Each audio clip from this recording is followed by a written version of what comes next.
네, 안녕하세요.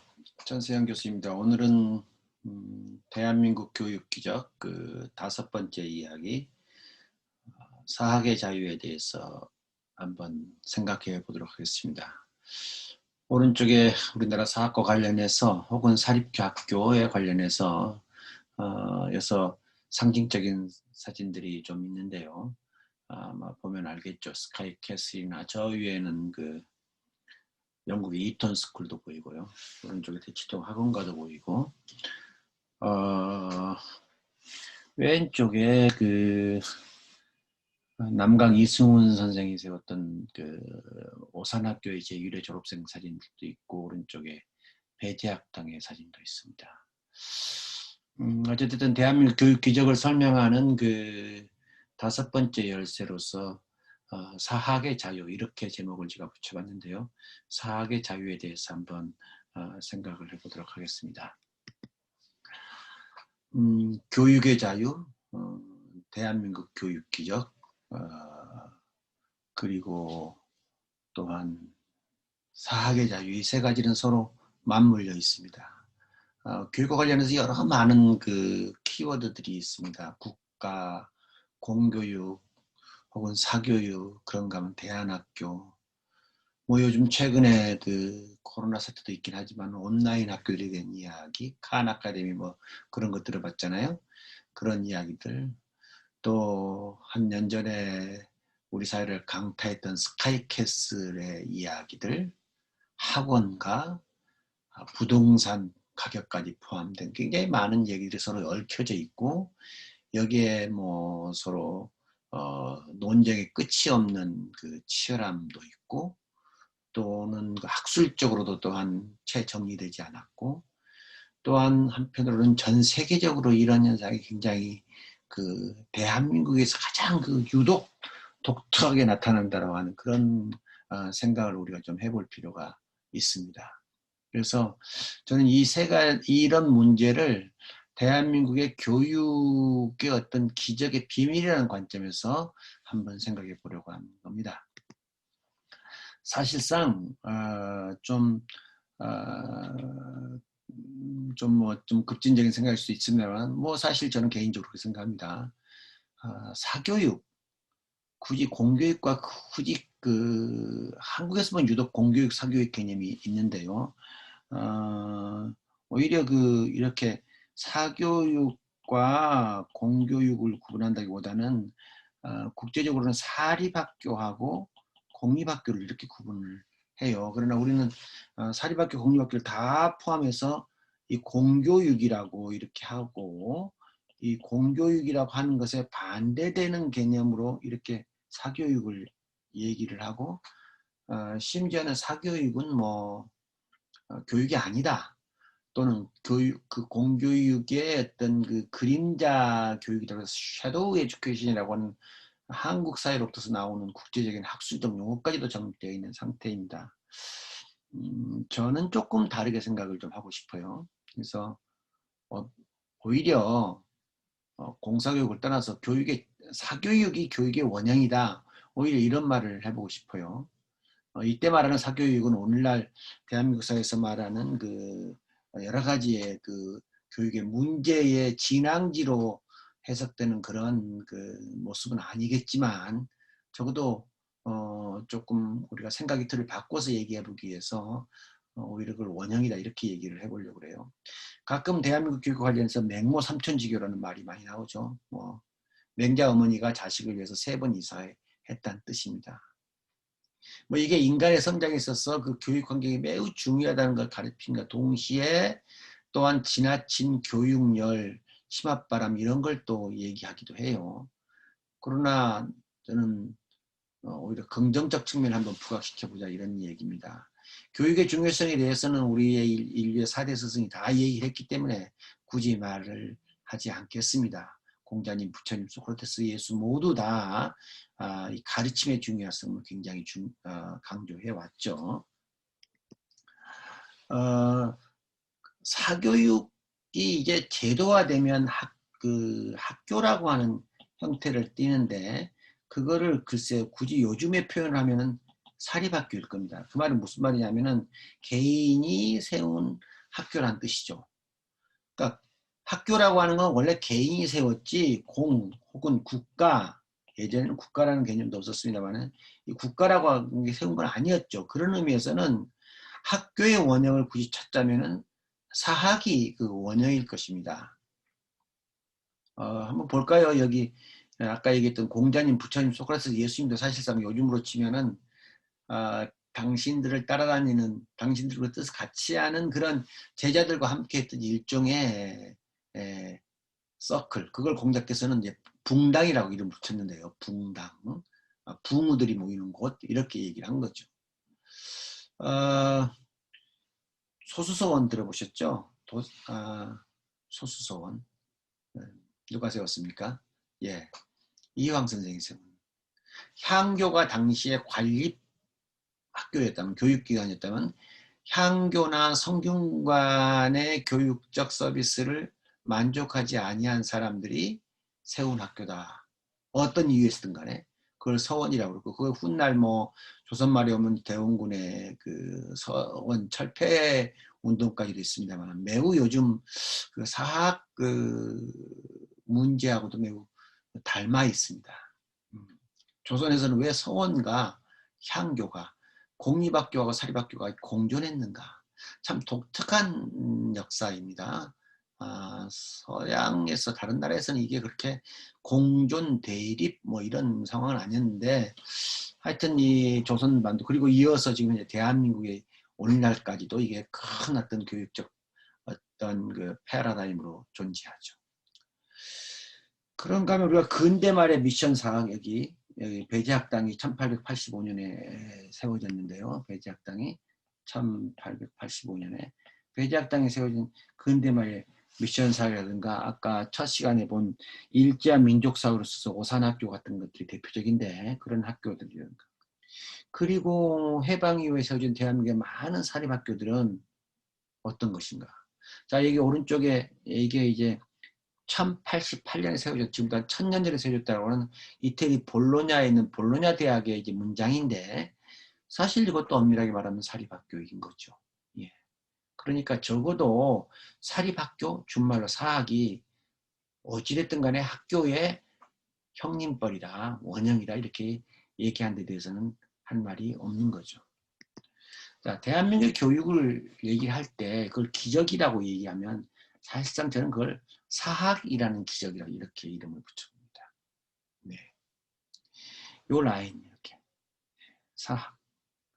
우리는 이제 학생 수가 이렇게 초등학교, 중등학교 이렇게 올라왔지만 처음에는 사립하고 공립이 차이가 별로 없었어요. 그러다가 점점 비율이 사립은 줄고 공립은 느는 이런 형태로.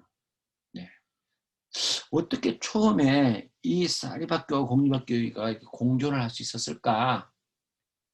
또 다른 말로 말하면 전체 교육의 수요가 이만큼 있는데 요만큼을 공립이 담당하니까 요만큼을 사립이 담당을 한 거죠. 만약에 이게 없었다면 오늘날 교육이 이렇게 큰 못으로 남아 있었을까? 이런 얘기죠. 여기 OECD 발표에도 보면, 그래프에 보면 알다시피 이 한국의 경우는 사립이 절대적으로 아주 높습니다. 가장 많은 사립학교 비율을 가지고 있는 것이죠. 네. 저는 그 기적의 측면을 한 세 가지 정도 이렇게 한번 꼽아봤는데요. 첫 번째로는 대한민국이라고 하는 국가 건설 과정에서 이제 여러 가지 많은 변혁적 사건들이 있었는데, 그 중에 이제 하나가 토지개혁 관계에 있었습니다. 이 토지개혁 때 이렇게 한 거죠. 토지는 농민이 가져야 되는데 대지주는 토지를 가질 수가 없었어요. 자기가 농사지을 땅만. 그럼 농사짓지 않는 땅들은 국가에다가 내서 모든 농민들이 가질 수 있게 한 거죠. 그러면 이 지주들은 땅을 그냥 쉽게 뺏기기가 혹은 유상 소액으로 이렇게 국가에 이렇게 헌납하기가 쉽지가 않았어요. 그래서 이제 어떤 대안을 마련했냐면은 그들에게 절이라든지 문화 관련 기구라든지 특히 학교를 세운다면 그거를 웨이버, 유보를 시켜줬던 거죠. 저는 이게 아직 생각보다도 많은 연구가 이루어지지 않았습니다만은 이게 학교를 세울 수 있던 큰 근거였다. 그 다음에 많이 알겠지만 학부모들이 선생님을 모시기 위해서 많은 후원금을 내고, 왜냐하면 학교를 운영해서 역시 제일 많이 드는 돈은 학교를 짓는 건물도 들지만 선생님들의 월급이라는 게 굉장히 중요하지 않습니까? 그 월급을 사치내비다, 월사금이다, 뭐 육성회비다, 혹은 수업료다. 중학교 교육은 물론 수업료도 냈죠. 그것들을 학부모들이 냈기 때문에 흔히 이거를 이제 수익자 부담 원칙이라고 해서 수익자 부담 원칙으로 해서 냈기 때문에 가능했다. 이 과정에서 대한민국 초기에 워낙 산업이 없었을 때 학교를 짓는다든지 교과서를 출판하든지 교사라고 하는 시장이 열린다던 것들은 어떤 의미에서는 굉장히 번창했던 한국 사회의 경제적 섹터가 아니었을까, 이렇게 생각도 할 수 있습니다. 다 모든 것들이 아직은 가설이고, 이 가설이라는 얘기는 교육 발전의 어떤 유니버설한 이론으로서는, 전 세계에 다 통할 수 있는 이론으로서는 안 만들어졌다는 뜻인데, why not? 왜 한국에 이렇게 사학을 통한 국가교육의 기회 확산 혹은 발전이라고 하는 모델은 불가능한 것인가? 더군다나 앞서 얘기했듯이 사학과 학교가 교육의 원형이라면, 제도의 원형이라는 말씀이죠. 자, 이런 관점에서 대한민국의 사학은 기적적 관점에서 설명을 해봐야 된다. 초기 역사 두 가지만 특별히 다 한번 살펴보면, 자, 이승만 대통령이 초대 대통령이셨죠. 이분이 토지개혁을 했습니다. 네. 그리고 아까 말씀드렸듯이 단 정부가 농지는 농민에게 적절히 분배되는데, 그래서 온 사람들 다 이렇게 환영을 했습니다. 하는데 이와 같은 학교 같은 것들을 지을 때는 유경, 교화, 학술 및 후생 재단에 대한 보상에는 농지를 모든 사람에게 적절히 분배하는 항을 적용하지 않고 문화증권이라고 하는 것을 중으로 해서, 자, 이거 오늘날 우리나라의 많은 사학의 설립 역사입니다.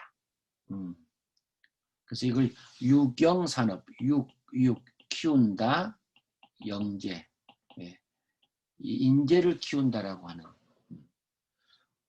아직 이 부분에 대해서 과연 이거 산업화 이전에 고수익 산업이었냐 아니냐에 대해서 경제학자들이 분석해 본 바는 없습니다만은 충분히 생각해 볼 일이죠. 요즘 21세기 들어와서 교육이 새로운 지식산업 학교, 경제적 중요한 코드로 변인으로 인정받고 있지만 어쩌면 대한민국은 먼저 그거를 미리 앞서 나간 것이었던 거죠.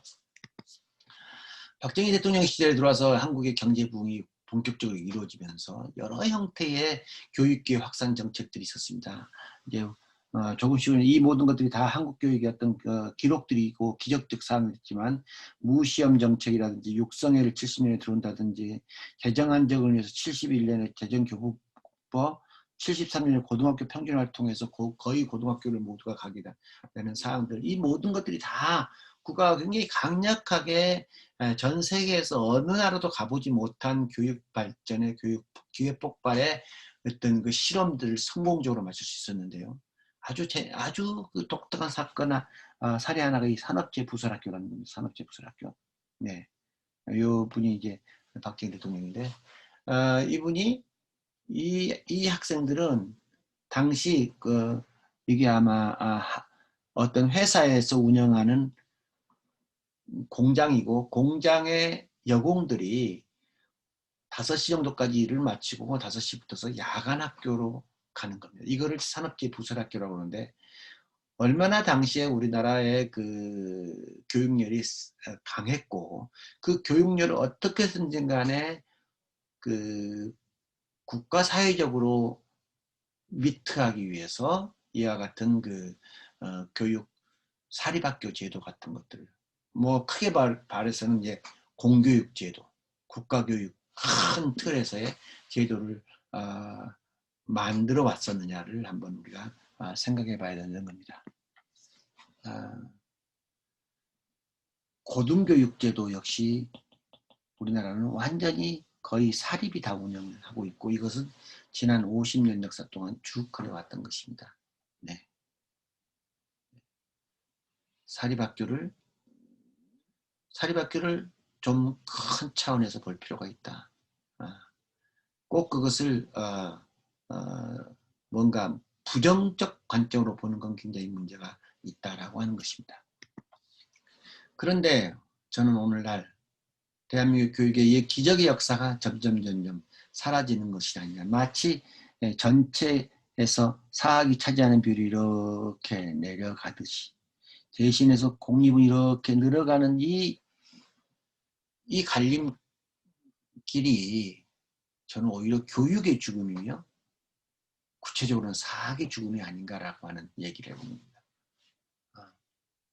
이거는 상당히 역사적으로 마치 일제하에 분명치는 않지만은 많은 가설 속에 있는 일본이 한국 국민의 우민화 정책을 위해서 학교 확산을 막기 위해서 사립학교를 통제했다라고 하는 그런 해석도 있지 않습니까? 그걸 이제 일제에 만들어진 사립학교령이라고 하는 건데 이 사립학교령의 명예다 이렇게 얘기합니다. 근데 사실 당시 사립학교들이 가지고 있었던 정부로부터의 통제, 관으로부터의 통제와 오늘날 사립학교들이 받고 있는 통제랑 비교했을 때 뭐가 어떻게 다를 것인가? 20년에 바뀐 사립학교법의 개정 과정, 그리고 소위 사학분쟁조정위원회가 안고 있는 여러 가지 비극적 모습들, 그런가 하면 사학하면 늘 그냥 따라다니는 이 사학 비리의 멍에. 그래서 그걸 폐교를 할 것이냐, 사학을 재산의 몰수를 할 거냐 안 할 거냐와 관련된 정말 수많은 이야기들이 우리들의 주변에서 지금 맴돌고 있습니다.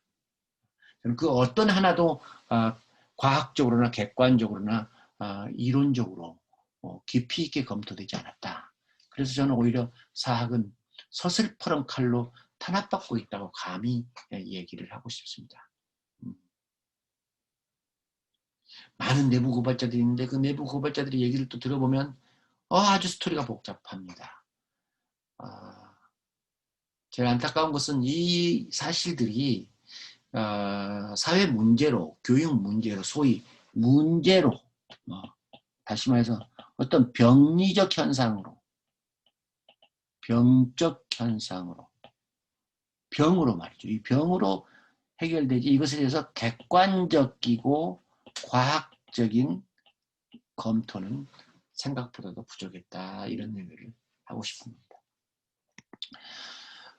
가장 최근에는 마지막 사학이라고 할 수 있는 게 이때 마지막이라는 말은 전체 교육에서 차지하고 있는 비율이 굉장히 높은 사학단 70% 정도가 70% 아이들이 지금 사립교육기관, 사립유치원 혹은 민간유치원에서 조기 유학을 받고 있는데 지금 사학 2년 전, 3년 전 한국사를 떠들썩하게 했던 소위 모 의원 이름을 붙인 무슨 3법이라고 이름 붙여진 또는 그 명품 백 사건 이런 걸로 인해서 사립유치원이 지금은 공립하고 사립유치원이 이렇게 있습니다만은 이 사립유치원과 공립유치원이 이거는 이제 교육비 부담액으로 따지면은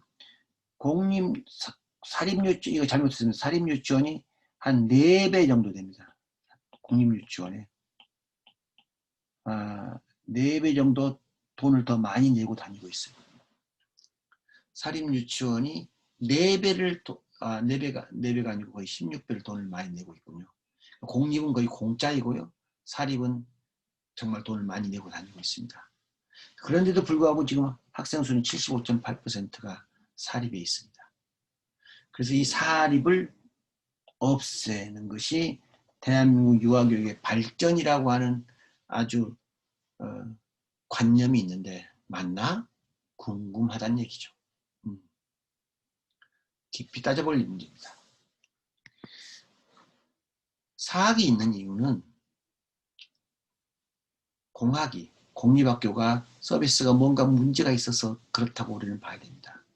지난 몇십 년 동안 한국 교육이 가지고 있는 여러 가지 교육에 대한 불만족, 학교에 대한 불만족들은 여러 가지 형태로 삐져나옵니다.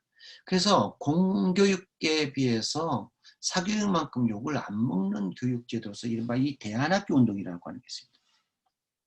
여러분 이 국가교육통계에 들어가면 대안학교 현황들을 많이 살펴보고 있는데요. 굉장히 많은 대안, 가장 유명한 간디학교가 아주 초창기 학교 있고 여기 오른쪽에 이유학교고요. 무슨 기독학교들, 뭐 비전스쿨들 이런 대안학교들이 많이 생겨납니다. 근데 이 대안학교들은 사립학교인가 공립학교인가 공교육인가 사교육인가 어쨌든 중요한 것은 전통적 혹은 관립적 혹은 공립 혹은 제도 틀 안에 규제받는 학교가 아닌 무엇인가의 자유를 원하는 학교들의 모습이라는 거죠. 이런 학교들이 지금 많다는 겁니다. 저는 이런 것들도 다 크게 보면은 사립학교 내지는 사학의 자유 범위 안에 든다 이렇게 생각하고 싶어요. 사교육, 사립학교의 사학의 자유를 얘기하면서 마지막 정리 삼아서 결론 삼아서 한번 우리가 생각해 보자 하는 것은 말도 많고 탈도 많은 이 자사고 특목고 이들의 미래가 어떻게 될 것인가. 여기 몇몇 학교들만 제가 가져와 봤는데요. 아마 이건 국제청신고등학교 같고 여기는 전주 상산고등학교인 것 같고 여기 민족사관고등학교이고요.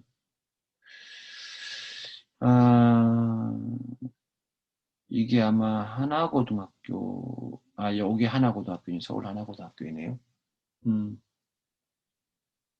또는 이거 대전에는 대신고등학교인 것 같고요.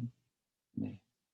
이 명문학교들, 소위 명문학교들 아니면 나쁜 말로 인류학교고 나쁜 말 이상하지만 이런 것들을 다 없애겠다고 지금 다 없애겠다고 이게 무슨 말일까 하는 궁금증이 드는 겁니다. 자, 자사고, 특목고 그들의 미래. 그럼 우리는 보시면 사학의 미래, 더 나아가서 교육의 미래, 더 나아가서 사학과 교육의 자유는 사라지는가?